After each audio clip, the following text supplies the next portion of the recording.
Fourth phase टंका केबे मिलिबो एवं सेकंड किस्तिर टंका केबे मिलिबो सुभद्रा योजनार संपूर्ण अपडेट आसीगला आपण माने देखंतु जाकि मुख्यमंत्री आज मध्ये घोषणा करिसेंती। तबे आगो को हमें जानिबा कि फोर्थ फेज टंका केबे मिलिबो एवं सेकंड किस्तिर टंका केबे मिलिबो। तबे देखंतु एठारे कोन रहिछि अपडेट जानिबा पूर्वरु चैनल जो प्रथम थर पर वीडियो देखुछन तबे चैनल को सब्सक्राइब करंतु आ जदि फेसबुक रे वीडियो देखुछन तबे पेज को फॉलो कर नियंतु। तबे देखंतु रहिछि आसंता मार्च मासरे सुभद्रार द्वितीय किस्तिर टंका अकाउंट को जिवो। या पर देखंतु आसंता मार्च मासरे सुभद्रा योजनार द्वितीय किस्तिर टंका लोकंक अकाउंट को जिवो। आज ए नै मुख्यमंत्री मोहन चरण माझी सूचना मध्य दैछंती।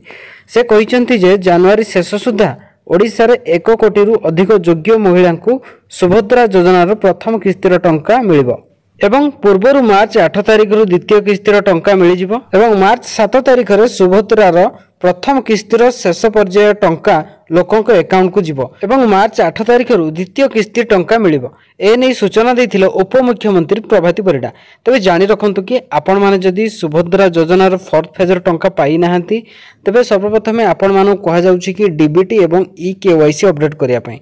तबे एही डिसेंबर मास शेष सुद्धा फोर्थ फेज रा आसीबाकु थिबा टंका हिताधिकारी को मिल जिवो एवं आज मुख्यमंत्री घोषणा मध्य करिसेंती कि जनवरी 1 तारिख सुद्धा समस्त फोर्थ फेज रा टंका समस्त योग्य हिताधिकारी को मिल जिवो एवं मार्च मासरे जाकि द्वितीय किस्तिर टंका प्रदान करा जिवो।